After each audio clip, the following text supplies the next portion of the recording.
RSS को लेकर चाहे जितनी भी वैचारिक बहस हो, लेकिन यह तथ्य नकारा नहीं जा सकता कि संघ देश का सबसे बड़ा समाजसेवी संगठन है, जिसने दशकों से सेवा, अनुशासन और राष्ट्र के प्रति समर्पण की भावना को जीवित रखा है।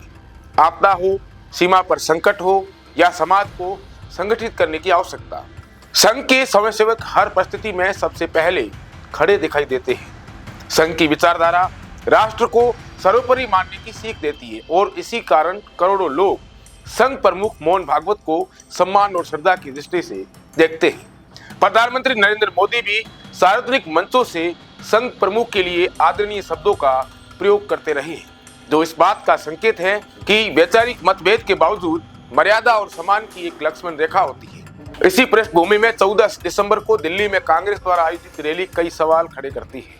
लोकतांत्रिक व्यवस्था में किसी भी राजनीतिक दल को रैली करने और अपने विचार रखने का पूरा अधिकार है, लेकिन यह अधिकार भाषा की मर्यादा के साथ जुड़ा होता है। जब राहुल गांधी जैसे नेता, जो आज लोकसभा में नेता प्रतिपक्ष की जिम्मेदारी निभा रहे हैं, सार्वजनिक मंच से बोलते हैं तो उनसे अपेक्षा और भी बढ़ जाती है। 13 दिसंबर को अंडमान निकोबार में विनायक दामोदर सावरकर की प्रतिमा का अनावरण संघ प्रमुख मोहन भागवत ने केंद्रीय गृह मंत्री अमित शाह के साथ किया था।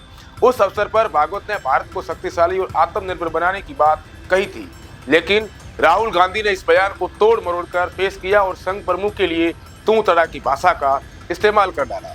यह स्वीकार किया जा सकता है कि कांग्रेस और संघ की विचारधाराएं अलग अलग है, लेकिन वैचारिक विरोध का अर्थ व्यक्तिगत सम्मान को ताक पर रखना नहीं होता। मोहन भागवत उम्र और पद दोनों ही दृष्टि से राहुल गांधी से वरिष्ठ है। ऐसे में उनसे जुड़ी भाषा में संयम और सम्मान होना चाहिए था। जब शीर्ष नेतृत्व ही मर्यादा लांघेगा तो नीचे कार्यकर्ताओं से संयम की उम्मीद कैसे की जा सकती है।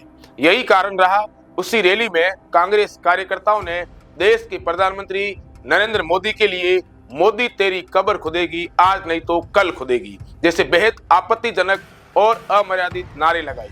यह नारे अचानक हवा में नहीं आते, बल्कि नेतृत्व की भाषा और तेवर से ही कार्यकर्ताओं को दिशा मिलती है। यह कोई पहली बार नहीं है जब कांग्रेस ने संघ और प्रधानमंत्री मोदी को निशाना बनाया और फिर उसका राजनीतिक नुकसान उठाया हो। जिस दिल्ली की सड़कों पर यह रैली हुई, उसी दिल्ली में पिछले 3 चुनाव से कांग्रेस का एक भी सांसद या विधायक नहीं जीत पाया है। इसके बावजूद कांग्रेस नेतृत्व ने न तो भाषा से सबक लिया और न ही राजनीतिक यथार्थ से। रैली में राहुल गांधी ने एक और दावा किया कि लोकसभा में चुनाव सुधारों पर बोलते समय केंद्रीय गृह मंत्री अमित शाह के हाथ कांप रहे थे। जिन्होंने संसद की कार्यवाही टीवी पर देखी, उन्हें कहीं भी अमित शाह के हाथ कांपते नजर नहीं आए। राजनीति में आरोप लगाना आसान है, लेकिन तथ्य झुटलाए नहीं जा सकते। जिन अमित शाह ने संसद के भीतर खड़े होकर जम्मू कश्मीर से अनुच्छेद 370 हटाने की ऐतिहासिक घोषणा की, उनके हाथ कांपने की बात कहना न केवल तथ्यहीन है बल्कि हास्यास्पद भी है।